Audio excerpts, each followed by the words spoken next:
വേണമെങ്കിൽ ന്യൂസ് വെച്ചോ, നാളെ വല്ല ഹർത്താലുണ്ടോന്ന് അറിയാലോ. സംസ്ഥാനത്തെ വിവിധ പ്രദേശങ്ങളിൽ നിന്നും നിരവധി കുട്ടികളെ കാണാനില്ലെന്ന് പരാതി.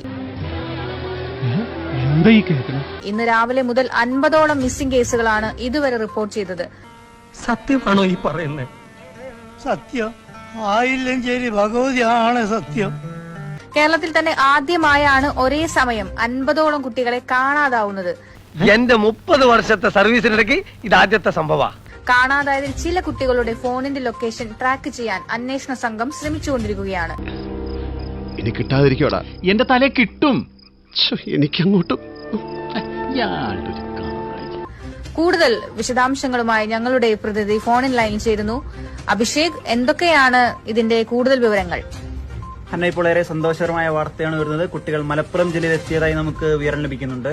ഓ, എന്നാ പിന്നെ പേടിക്കണ്ട. ഇപ്പോൾ കിട്ടിയ വാർത്ത കാണാതായ 50 കുട്ടികളെയും കണ്ടെത്തിയിരിക്കുന്നു. ഞങ്ങൾക്കത് കേട്ടാ ഞങ്ങളുടെ പ്രാർത്ഥന ദൈവം കേട്ടു. ഭഗവാനെ. അഭിഷേക്, എവിടെ വച്ചിട്ടാണ് കുട്ടികളെ കണ്ടെത്തിയത്? കുട്ടികൾ വേറെ എവിടെയുമല്ല, 40ലധികം റൈഡുകളുള്ള കേരളത്തിലെ ഏറ്റവും മികച്ച അമ്യൂസ്മെന്റ് പാർക്കായ ഫ്ലോറയിലാണ് കുട്ടികളുള്ളത്. ഡോക്ടർ, എന്താ ഇതൊക്കെ? ഒട്ടേറെ ത്രില്ലിംഗ് റൈഡുകൾ, കേരളത്തിലെ ഏറ്റവും ഉയരം കൂടിയ കൃത്രിമ വെള്ളച്ചാട്ടം, അഡ്വഞ്ചേഴ്സ് ആയിട്ടുള്ള വാട്ടർ റൈഡുകൾ. അതൊക്കെ ഗോപാലകൃഷ്ണൻ ഒരു നമ്പറല്ലേ?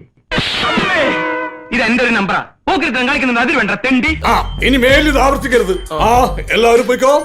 ചെല്ലേ.